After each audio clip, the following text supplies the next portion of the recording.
Express में मैं आपके साथ नेहा वर्मा। सदन का आगाज आज सोमवार को हंगामे के साथ हुआ। 2 बजे तक कार्यवाही को स्थगित कर दिया गया। विपक्ष के हंगामे के साथ शुरू हुआ मानसून का सत्र। पहले दिन सरकार को किसान मुद्दे पर घेरेंगे विपक्ष। 3 केंद्रीय कृषि कानून के मुद्दे पर कांग्रेस सदस्यों के हंगामे के कारण लोकसभा की कार्यवाही पूर्णवाहन 11:35 पर दोपहर 2 बजे तक स्थगित कर दी गई। विपक्ष के हंगामे के साथ शुरू हुआ मानसून सत्र। सरकार सदन के मानसून सत्र के दौरान कई विधेयकों को पारित कराने के एजेंडे के साथ सदन में जाएगी। वहीं विपक्ष भी कोविड-19 की दूसरी लहर से निपटने के तरीके, ईंधन की कीमतों में वृद्धि और किसान आंदोलन के मुद्दे पर सरकार को घेरने की तैयारी कर रहा है। संसदीय कार्य मंत्री प्रहलाद जोशी के अनुसार प्रधानमंत्री नरेंद्र मोदी ने रविवार को सर्वदलीय बैठक में कहा कि सरकार संसद में विभिन्न मुद्दों पर उपयोगी चर्चा करने में पक्ष में है। पीएम ने कहा कि सरकार चाहती है कि महामारी के मुद्दे पर सार्थक चर्चा हो। इसके साथ ही पीएम ने जानकारी दी कि वह कल शाम सदन को कोविड पर विस्तृत जानकारी भी दे सकते हैं। पीएम ने लोकसभा में अपने नए मंत्रियों का परिचय कराते हुए कहा कि मैंने सोचा था कि सदन में उत्साह होगा, लेकिन इतनी महिलाएं, दलित, आदिवासी मंत्री बन गए हैं। इस बार कृषि और ग्रामीण पृष्ठभूमि के हमारे सहयोगी ओबीसी समुदाय को मंत्रिपरिषद में जगह दी गई है। इंडियन यूनियन मुस्लिम लीग के अब्दुल वहाब ने राज्यसभा में सांसद के रूप में शपथ ली। वीआईएसआरसीपी के मदीला गुरुमूर्ति, भाजपा के मंगल सुरेश अंगड़ी, आईयूएमएल के अब्दुल समद रामदान और कांग्रेस के विजय कुमार विजयवंत ने लोकसभा में सांसद के रूप में शपथ ली। रक्षा मंत्री राजनाथ सिंह ने कहा कि संसद की सबसे बड़ी मजबूती स्वस्थ परंपराएं होती है। इसे बनाकर रखना पक्ष और विपक्ष दोनों की जिम्मेदारी है। यह परंपराएं संविधान और नियमों से बनते हो, लेकिन आज यह परंपरा तोड़ी गई है कि पीएम जब अपने मंत्रिमंडल के विस्तार की जानकारी दे रहे थे, तब कांग्रेस ने जो किया वह बहुत ही दुखद था। बता दें कि लोकसभा में कई विपक्षी दलों के हंगामे के बीच प्रधानमंत्री नरेंद्र मोदी ने मंत्रिपरिषद में शामिल हुए नई मंत्रियों के संबंध में जानकारी सदन के पटल पर रखी। सरकार को घेरने की अपनी रणनीति के तहत कई विपक्षी दल किसानों के मुद्दे को लेकर सोमवार को संसद के दोनों सदनों में स्थगन प्रस्ताव लाने की योजना बना रहे हैं। फिलहाल लोकसभा की कार्यवाही को 2 बजे तक स्थगित कर दिया गया है।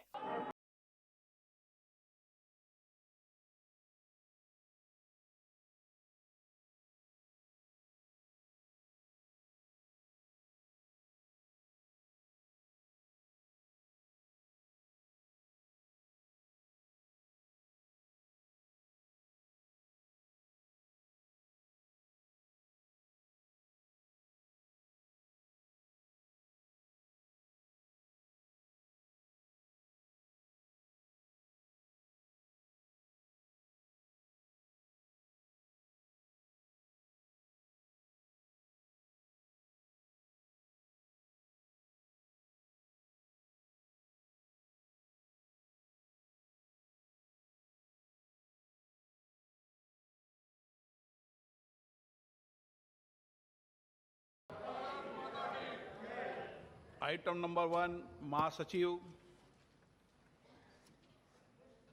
आंध्र प्रदेश श्री मद्दिला गुरुमूर्ति।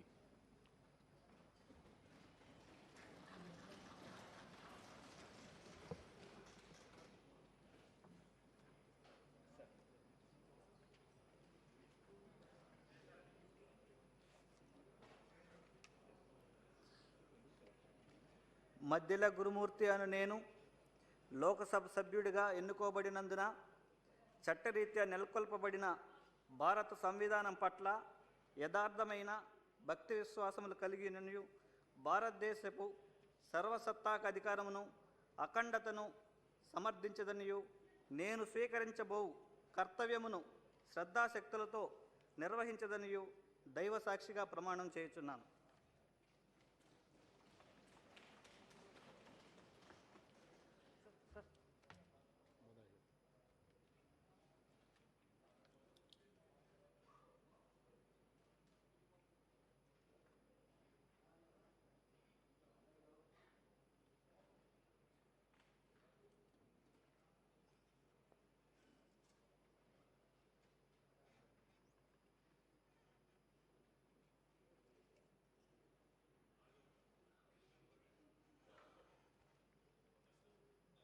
कर्नाटका श्रीमती मंगल सुरेश अंगाड़ी।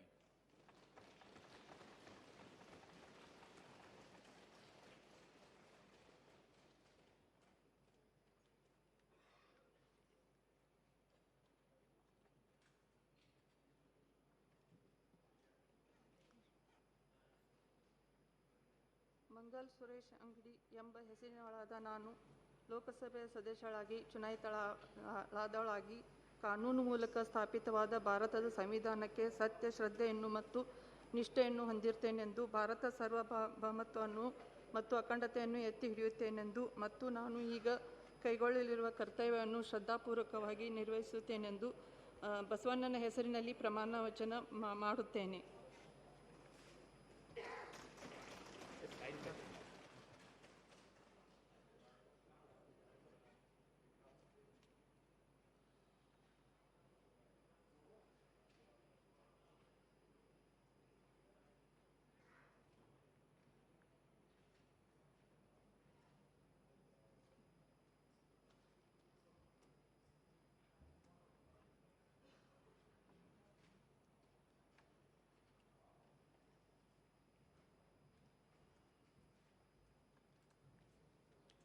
केरला श्री MP अब्दुल समद समदानी।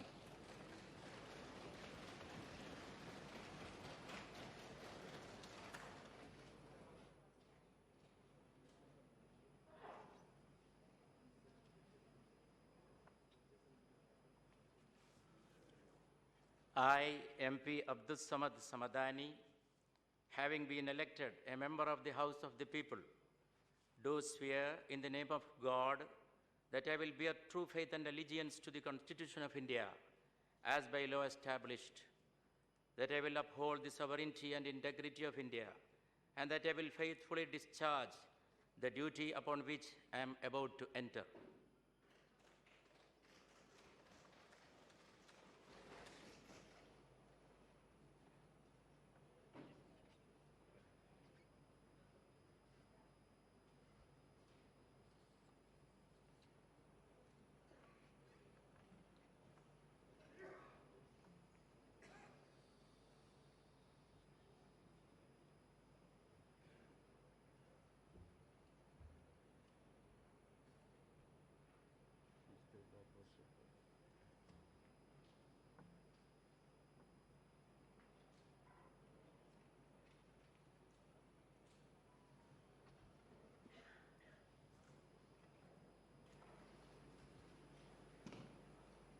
तमिलनाडु श्री विजय कुमार एलियस विजय वसंत।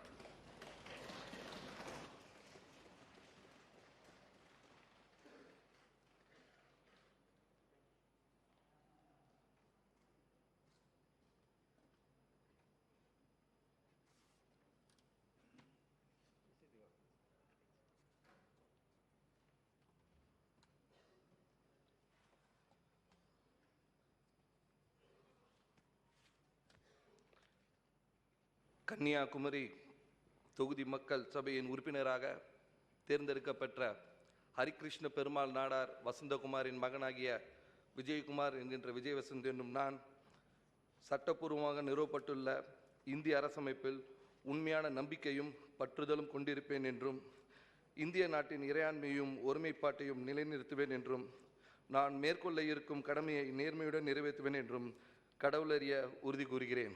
பெருந்தலைவர் காமராஜர் புகழ்வாக, ராஜீவ்காந்தி புகழ்வாழ்க. நன்றி.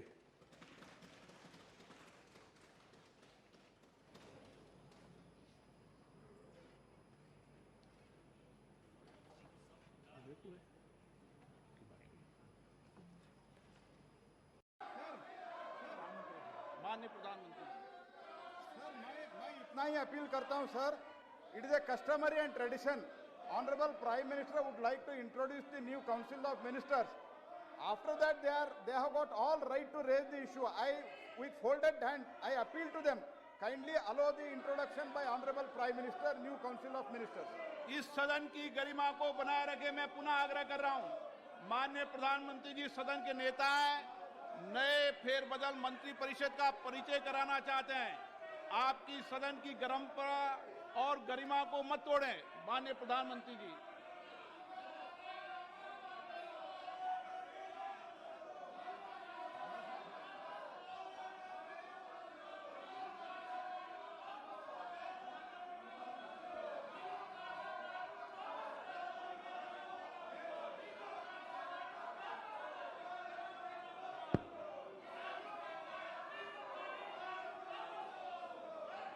माननीय अध्यक्ष जी,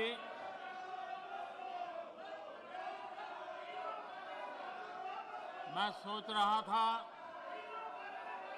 कि आज सदन में एक उत्साह का वातावरण होगा, क्योंकि बहुत बड़ी मात्रा में हमारी महिला सांसद मंत्री बनी है। आज मुझे खुशी होती कि बहुत बड़ी मात्रा में हमारे दलित भाई मंत्री बने हैं। खुशी होती आज हमारे आदिवासी शेड्यूल ट्राइब के सारे साथी बहुत बड़ी मात्रा में मंत्री बने हैं। सबको खुशी होती। माननीय अध्यक्ष जी, इस बार सदन में हमारे साथी सांसद जो किसान परिवार से हैं, ग्रामीण परिवेश के हैं, सामाजिक आर्थिक रूप से पिछड़े वर्ग से हैं, ओबीसी समाज से हैं, बहुत बड़ी मात्रा में उनको मंत्री परिषद में मौका मिला। उनका परिचय करने का आनंद होता। हर बेंच पर से बेंच को थपथपा करके उनका गौरव किया गया होता।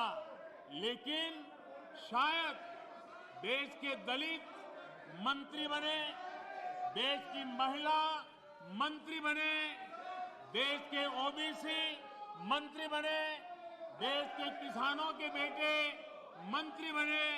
ये बात कुछ लोगों को राज नहीं आती है और इसलिए उनका परिचय तक नहीं होने देते हैं।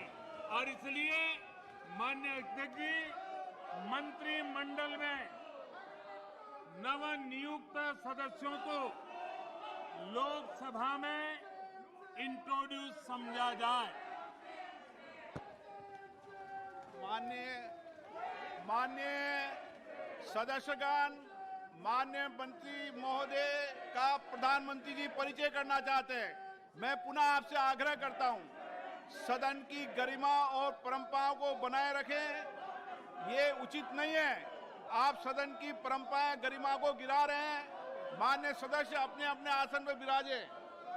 मैं माननीय प्रधानमंत्री जी से आग्रह करूंगा कि मंत्रियों और राज्य मंत्रियों की सूची सदा पटल पर रख सकते हैं। मैं पटल पे रखता हूं। निधन संबंधी उल्लेख। निधन संबंधी उल्लेख। अच्छा हो आप निधन संबंधी उल्लेख पर भी इसी तरीके से सदन में हल्ला करें। ये अच्छी परंपराएं मत डालिए आप। माननीय सदन के नेता, आप समझाइए इनको। अच्छी परंपरा निधन संबंधी उल्लेख। आप बैठाइए इनको अपनी अपनी सीटों पर।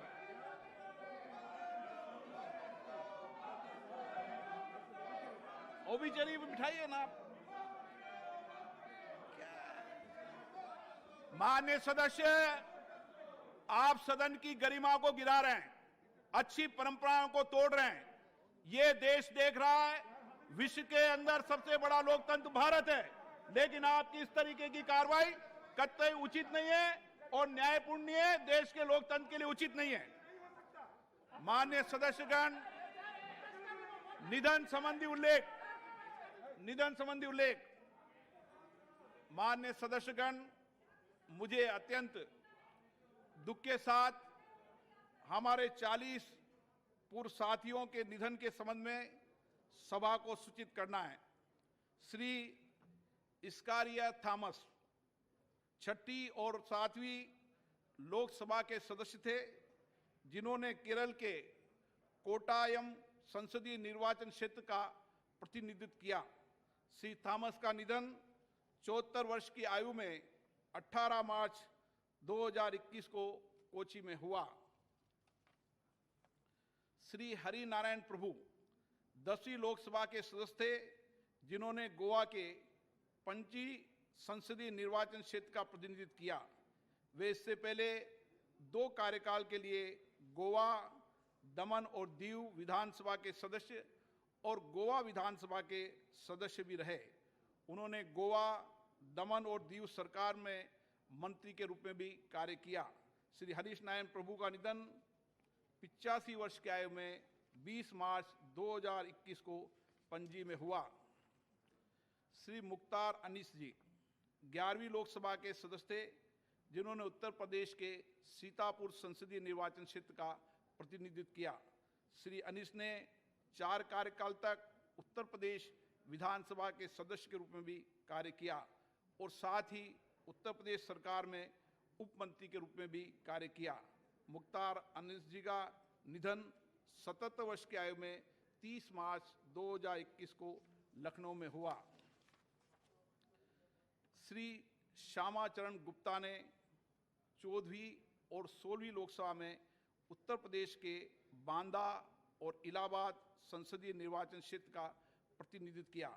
श्री गुप्ता वित्त, अधिनिस्थ विधान और सूचना प्रौद्योगिकी संबंधी संसदीय समितियों के सदस्य थे। उनका निधन 76 वर्ष की आयु में 9 अप्रैल 2021 को नई दिल्ली में हुआ। श्री दिग्विजय सिंह 7वीं और 8वीं लोकसभा के सदस्य थे, जिन्होंने गुजरात के सुरेंद्र नगर संसदीय क्षेत्र का प्रतिनिधित्व किया। श्री सिंह ने इकोलॉजी और पर्यावरण विभाग में उप मंत्री के रूप में भी कार्य किया। इससे पहले वे गुजरात विधानसभा में 2 कार्यकाल के लिए सदस्य भी रहे। श्री दिग्विजय सिंह का निधन 88 वर्ष की आयु में 3 अप्रैल 2021 को वांकानेर में हुआ। श्री अजमीरा चंदूलाल 11वीं और 12वीं लोकसभा के सदस्य थे, जिन्होंने तेलंगाना के वारंगल संसदीय निर्वाचन क्षेत्र का प्रतिनिधित्व किया। श्री चंदूलाल मानव संसाधन विकास संबंधी समिति और श्रम कल्याण संबंधी समिति तथा एमपी लेड संबंधी समिति के सदस्य थे। वे इससे पहले 2 कार्यकाल के लिए आंध्र प्रदेश विधानसभा के सदस्य थे। उन्होंने आंध्र प्रदेश सरकार में मंत्री के रूप में भी कार्य किया। श्री अजमीरा चंदूलाल का निधन 66 वर्ष की आयु में 15 अप्रैल 2021 को हैदराबाद में हुआ। श्री बची सिंह रावत 11वीं, 12वीं, 13वीं, 14वीं लोकसभा के सदस्य थे, जिन्होंने उत्तराखंड के अल्मोड़ा संसदीय निर्वाचन क्षेत्र का प्रतिनिधित्व किया। श्री रावत ने रक्षा राज्य मंत्री तथा साइंस और टेक्नोलॉजी राज्य मंत्री के रूप में भी कार्य किया। वे विभिन्न संसदीय समितियों के सदस्य भी रहे। श्री रावत इससे पहले 2 कार्यकाल के लिए उत्तर प्रदेश विधानसभा के सदस्य रहे और उन्होंने उत्तर प्रदेश सरकार में मंत्री के रूप में भी कार्य किया। श्री बच्ची सिंह रावत का निधन 71 वर्ष की आयु में 18 अप्रैल 2021 को ऋषिकेश में हुआ।